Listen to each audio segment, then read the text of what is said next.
They had ruled the stars for 11,000 years. They were old when humans still lived in caves. They were powerful when humans first learned to make fire. Their empire spread across 43 worlds, and every species in their part of the galaxy knew one simple truth. They took what they wanted, and no one could stop them. Their bodies were made of living crystal. They stood 3 meters tall and glowed with inner light. They did not eat or sleep like other creatures. They fed on energy from their suns and lived for thousands of years.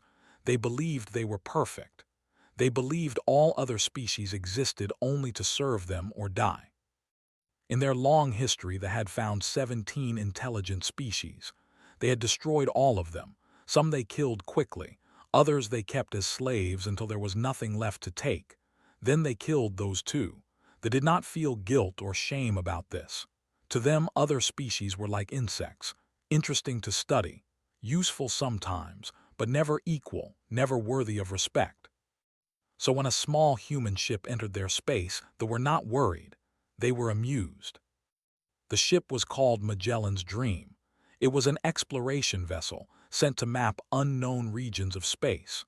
The crew of 47 men and women had traveled for 3 years to reach this distant corner of the galaxy. They came in peace. They came with gifts and offers of friendship. They had no idea what waited for them. They captured the ship easily. Their weapons disabled its engines with a single shot. Their soldiers boarded it and took the crew prisoner. Then they sent a message to the human government telling them to send a diplomat. They liked to do this.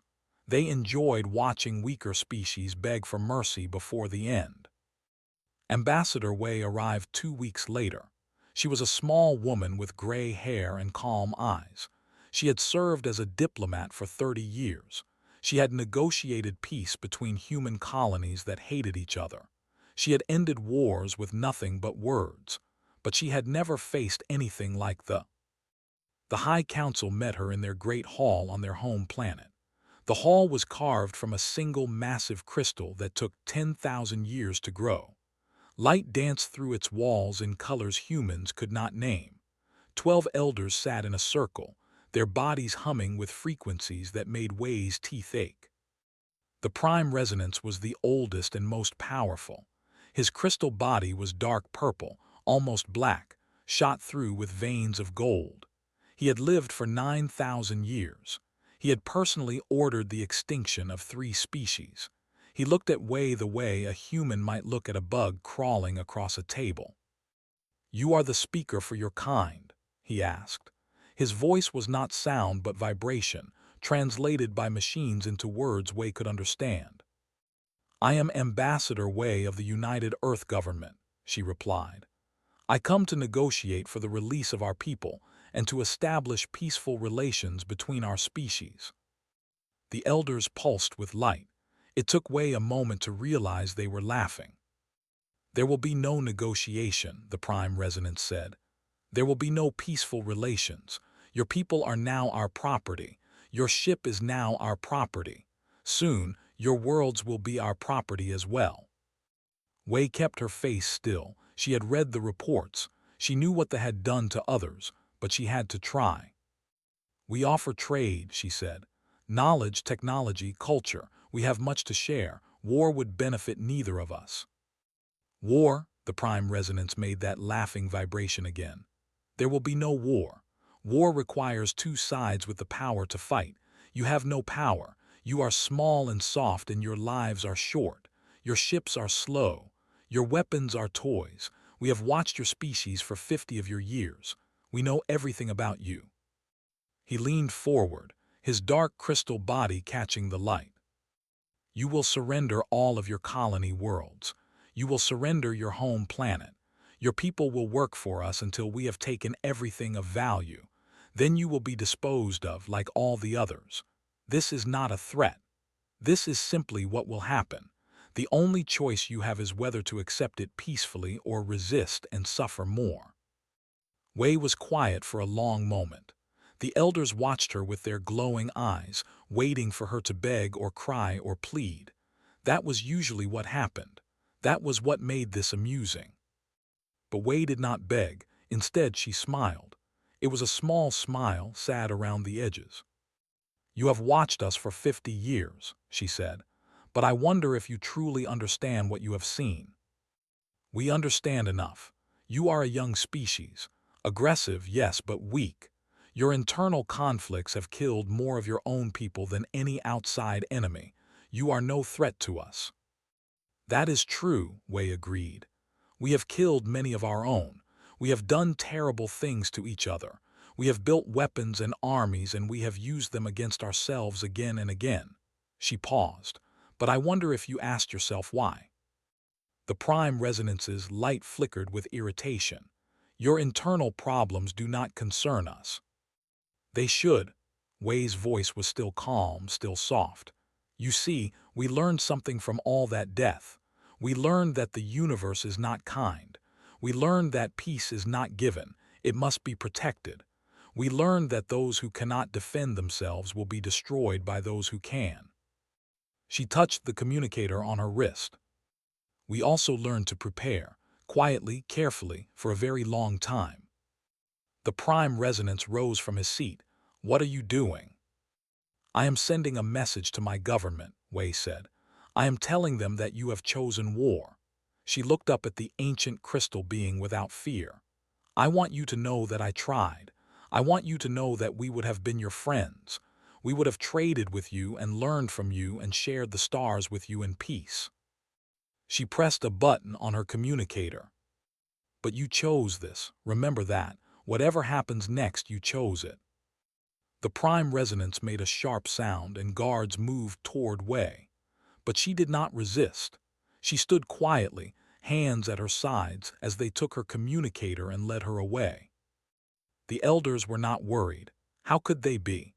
They had crushed 17 species. They had ruled for 11,000 years. One small message from one small human meant nothing. They were about to learn how wrong they were. Far from space, past the edge of human territory, there was a place that did not exist on any map. No trade ships went there.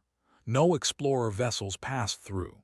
If any alien species had asked about this region, humans would have smiled and said it was empty space, not worth visiting. They would have been lying. Admiral stood on the bridge of her ship and watched the stars through the viewing window. She was 63 years old with short white hair and eyes that had seen too much. She had joined the military when she was 18. She had trained her whole life for a moment she hoped would never come.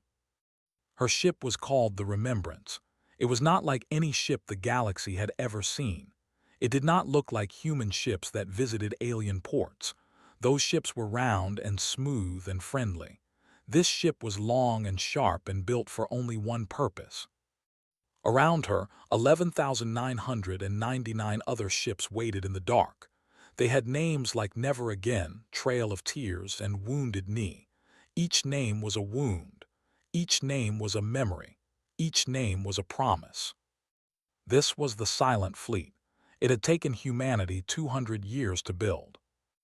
The door behind opened, and her second-in-command walked in.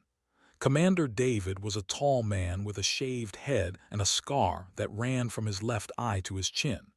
He had earned that scar in a battle against human pirates 20 years ago. He had never expected to fight aliens. "The message came through," he said quietly. "Ambassador has activated the Lexington Protocol." Closed her eyes. "Are we certain?" "Yes, Admiral. They have refused all peaceful options. They have declared their intention to conquer or destroy humanity. They have given us no choice." Was quiet for a long moment. Behind her, the bridge crew worked at their stations. They were young, most of them. They had trained for this, but training was different from the real thing. Some of them had families on Earth or the colony worlds. Some of them had children who would grow up in whatever galaxy remained after today. "Tell me about the defenses," said. Pulled up a display. It showed the home system in detail. 3 rings of weapons satellites around their planet. Each ring has over 1,000 stations. Their planetary shield is powered by their sun itself, making it essentially unlimited in strength. Their home fleet is 600 warships, each one larger than anything we have shown the galaxy. Their technology is advanced. Their soldiers are experienced. By any normal measure, they are unbeatable. And by our measure, looked at her, Admiral, with respect, they have no idea what we can do. No one does. That was the great secret, the terrible secret. For 200 years, humanity had lied to everyone, including themselves. The ships that humans flew through the galaxy were slow. Their weapons were weak. Their shields barely worked. Every species that studied humanity saw a young race, full of energy but lacking in power. Dangerous in time, perhaps, but not yet, not for centuries. But those were not humanity's real ships. Those were not humanity's real weapons. Turned to face her crew. These men and women had given their lives to a secret they could never speak of. They had trained on ships that officially did not exist. They had learned to use weapons that broke the laws of physics as the galaxy understood them. 200 years ago, she said, our ancestors made a decision. They looked at the universe and they saw the truth. They saw that intelligent species were rare and that peaceful species were rarer still. They saw that empires rose and fell and that the fallen were forgotten. They saw that the only way to survive was to prepare for the worst while hoping for the best. She paused. They have killed 17 species, 17 entire peoples, erased from existence because they were too weak to fight back. Our ancestors looked at that history and they swore it would never happen to us. The crew was silent. Every eye was on her. What we do today, we do not do out of anger. We do not do it out of pride or conquest. We do it because we have no choice. They have decided that we must die or become their slaves. They have given us only those two options. She turned back to the window. We choose a third option. We choose to survive. Spoke quietly. All ships report ready, Admiral. Cascade drives are charged. We can be in space in 7 minutes. 7 minutes. That was another secret. The galaxy believed that faster-than-light travel was limited. Even the fastest ships took weeks to cross between stars. But humanity had discovered something else, something that should have been impossible. They had found a way to fold space, to step from one point to another in moments. They had kept it hidden. They had used it only in the deepest darkness, far from any watching eyes. They had waited and prepared and hoped they would never need it. Now they needed it. Send the signal to all ships, ordered. All hands to battle stations. Prepare for cascade jump. Target home system. Throughout the silent fleet, alarms sounded and crews moved to their positions. Weapons powered up. Shields activated. 12,000 ships came alive like a single great beast waking from sleep. In his quarters, a young engineer named James Wright looked at a picture of his daughter. She was 3 years old and lived on Earth with her mother. She would never know what her father did today. No one would ever know. This mission would be classified forever. "I love you," he whispered to the picture. Then he put it away and went to his station. On the bridge, watched the countdown on her display. 30 seconds until jump. 20, 10. Admiral said, "Are you sure about this?" Thought about her grandmother, who had survived a war camp as a child. She thought about the stories she had been told, about the dead and the suffering and the promise that it would never happen again. "I'm sure," she said. The countdown reached 0. 12,000 ships vanished from empty space. 7 minutes later, they would appear around and nothing in the galaxy would ever be the same. It was beautiful. Its sky was purple and its oceans were silver, and its continents sparkled with crystal cities that had stood for 10,000 years. 8 billion lived there, going about their daily lives without worry or fear. They were the masters of their corner of the galaxy. Nothing could touch them. Fleet Commander Vexoran was old even by standards. He had commanded their home fleet for 3,000 years. In all that time, he had never fought a real battle. There had been no need. No species was foolish enough to attack His job was ceremonial, a reward for past service in the conquest of lesser species. He was reviewing reports in his command center when the alarm started screaming. "What is happening?" he demanded. His officers scrambled at their stations. Displays flickered. Data streams went wild. For several seconds, no one could answer him because no one understood what they were seeing. Then the main display cleared, and Vexaron saw something impossible. Ships, thousands of ships. They had appeared from nowhere, filling the space around the planet in a perfect sphere. They were inside the outer defense ring, inside the middle ring. Some were so close that they floated between the moon and the planet itself. "That is impossible," Vexaron whispered. "Nothing can travel that fast. Nothing can appear without warning." "They are human ships, Commander," an officer said. His voice shook with something that might have been fear. "We're not supposed to feel fear." They had forgotten how. "Human ships are slow and weak. These must be something else." "No, Commander, the signatures match. These are human vessels, 12,000 of them." Vexaron stared at the display. 12,000 ships. His home fleet had only 600. The defense stations added another 3,000 weapons platforms. The planetary shield was the strongest in the known galaxy. But still, 12,000 ships, and they had arrived without warning, crossing distances that should have taken weeks in mere moments. "Power all weapons," he ordered. "Raise the planetary shield to maximum. Send emergency signals to all colony fleets. Tell them we are under attack." The officers moved quickly, but even as they worked, the human ships began to do something strange.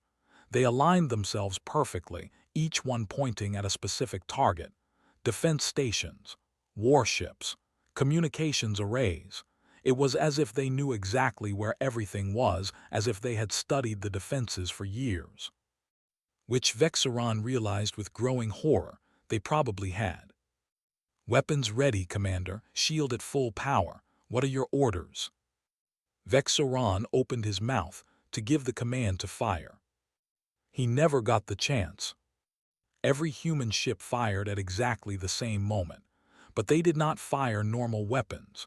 No lasers, no missiles, no plasma bursts.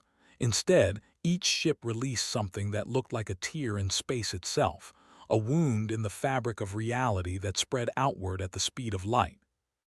The defense stations died first. They did not explode. They did not break apart. They simply stopped existing. One moment they were there, ancient and powerful, armed with weapons that could crack planets. The next moment they were gone, leaving nothing behind, not even dust. The fleet followed. 600 warships, each one crewed by thousands of soldiers, vanished in less than a second. There was no time to scream, no time to pray, no time for anything but ending. The planetary shield held for a tiny fraction of a second longer. It was the most powerful shield ever built, capable of blocking anything the galaxy could throw at it. Against the human weapons, it lasted less time than it takes a heart to beat. Then it too was gone. The entire battle, if it could be called a battle, took 4 seconds. In 4 seconds, everything they had built to protect themselves disappeared. Their weapons, their ships, their shields, all of it, erased as if it had never existed. And then the human ships went quiet. Vexaron stood in his command center and watched the displays show him nothing. Empty space where his fleet had been. Gaps in the orbital defenses where stations had floated for centuries. The planet below was untouched, but everything that protected it was gone. He was a warrior who had helped conquer species. He had watched worlds burn and felt nothing but satisfaction. Now, for the first time in his long life, he understood what it meant to be completely helpless. "Commander," an officer said, "we are receiving a transmission. It is from the human flagship." "Put it through." A human face appeared on the display. It was a woman with white hair and tired eyes. She wore a military uniform that looked nothing like the clothes humans wore at diplomatic meetings. This was not a diplomat. This was something else entirely. "People of the Dominion," she said, "my name is Admiral of the United Earth Stellar Command. 4 seconds ago, my fleet destroyed every military asset in your home system. Your defense stations are gone. Your warships are gone. Your planetary shield has been disabled. 8 billion of your people are now completely at our mercy. Vexoran felt something cold spread through his crystal body. He had given speeches like this himself to conquered species. He knew what came next, the demands for surrender, the threats of destruction, the end of everything. I want you to understand something, the human continued. We could destroy your planet right now. We have the power. After what you have done to other species, many of my people believe we should. 17 intelligent species erased from existence. Trillions of sentient beings killed for your convenience. By any measure of justice, you deserve extinction. She paused, and her eyes seemed to look directly at Vexoran, even though she could not know he was watching. But we are not going to destroy you, she said. Vexoran did not understand. This was not how conquest worked. This was not how power was used. We are going to give you something you never gave anyone else, the human said. We are going to give you a choice. And in that moment, Vexoran realized that everything he thought he knew about the galaxy was wrong. Admiral's message played on every screen in crystal towers and underground cities, in floating platforms and deep caverns. 8 billion stopped what they were doing and watched. We know what you have done, said. We have studied your history. We have found the records you thought were hidden.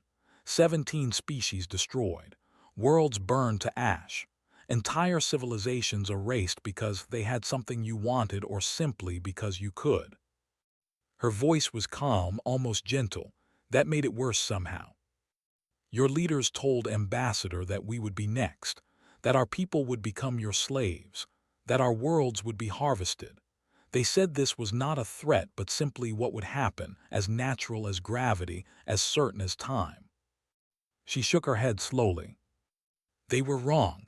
They were wrong about us. They were wrong about what we are capable of, and they were wrong about what we would do when threatened. Across the people began to realize they were not going to die. The human weapons had only destroyed military targets. The city stood untouched. The population was unharmed. This was not how they did things. When they conquered a species, everything burned. Your empire is over, continued. Right now, as I speak to you, human ships are appearing in every system. Your colonial fleets are being disabled. Your military governors are being removed from power. The species you have enslaved are being freed. In the High Council chamber, the Prime Resonance and the other elders watched in stunned silence. They had ruled for thousands of years. They had never imagined this moment. But we are not conquering you, said. We are not going to do to you what you did to others. We are not going to exterminate your people or burn your cities or erase your history. We are going to let you live. She leaned forward slightly. Do you understand what I am telling you? We have the power to end you right here, right now. Every ship in my fleet could fire again, and you would cease to exist. 8 billion of you would die in seconds, and there is nothing you could do to stop it. But we are choosing not to. We are choosing mercy. The word hung in the air. Mercy. They had no word for it in their language. They had never needed one. This is not weakness, said, as if she knew what they were thinking. This is not foolishness or softness or any of the things you believe about species that do not destroy their enemies. This is strength of a kind you have never understood. She paused, gathering her thoughts. Humanity has a long history, a bloody history. We have killed each other in numbers you would find hard to believe. We have committed horrors against our own people that still haunt us centuries later. We know what it means to hate. We know what it means to destroy. But we also know what it means to choose differently. We have learned, through terrible suffering, that vengeance and cruelty only create more vengeance and cruelty. We have learned that the cycle can be broken if someone is brave enough to break it. In cities across the planet listened. Some were angry. Some were confused. Some felt something they did not recognize, a strange lightness that might have been relief. "Here is what happens now," said. "Your military power is gone. You will not rebuild it. If you try, we will know and we will return. Your empire is dissolved. The species you have enslaved will decide their own futures. Some may want justice. Some may want to forget. That is their choice to make. As for your people, you will learn to live differently. You will learn to trade instead of take. You will learn to cooperate instead of conquer. It will be hard. It will take generations. But we believe you can do it because we have seen other species overcome their own dark histories." She smiled, but it was not a happy smile. "We believe it because we did it ourselves." On the bridge of the Remembrance, Commander watched deliver her message. He had served with her for 15 years. He had never seen her look so tired. "Do you think they will listen?" he asked quietly so the crew would not hear. "Some will," replied, not looking away from the camera. "Some won't. Some will plot revenge and wait for their moment. Some will genuinely change. That is how it always works. And if they try again, if they rebuild their fleet and come for us, finally turn to look at him, then we come back, and next time we might not have a choice about what we do." She turned back to the camera for her final words. "I am going to release Ambassador now. She will return to human space and tell our people what happened here. In time, your leaders will meet with ours to discuss the future. Until then, I suggest you spend time thinking about what kind of species you want to be. You have been conquerors for 11,000 years. You have been masters. You have been destroyers. That path has led you here to this moment, where your survival depends on the mercy of those you tried to enslave. We are offering you a new path, a harder path, but a better one. Whether you take it is up to you." Admiral out. The transmission ended. Across the screens went dark, and 8 billion beings sat in silence, trying to understand a species that had the power to destroy them and chose not to. It was, perhaps, the most alien thing they had ever encountered. 1 year had passed since the fall of the Dominion. Ambassador Wei stood at a window in the human embassy on Prime. The crystal city stretched out before her, beautiful in the purple light of the alien sun. It looked peaceful now, but she remembered standing in the High Council chamber, waiting to die. She remembered the moment when everything changed. A chime sounded at her door. "Come in," she said. A young entered. His name was, and he was one of the new generation, born during the Empire but coming of age in its aftermath. His crystal body was pale blue, almost transparent, and he moved with less arrogance than his elders. "Ambassador," he said, "thank you for meeting with me." "Of course, what can I do for you?"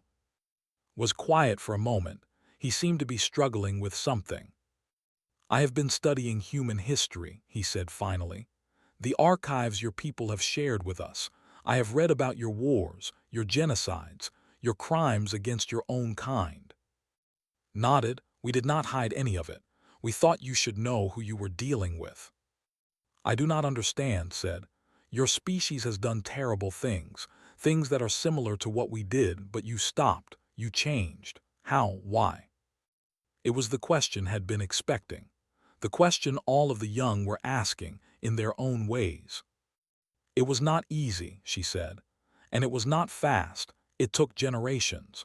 Many of our people did not live to see the change.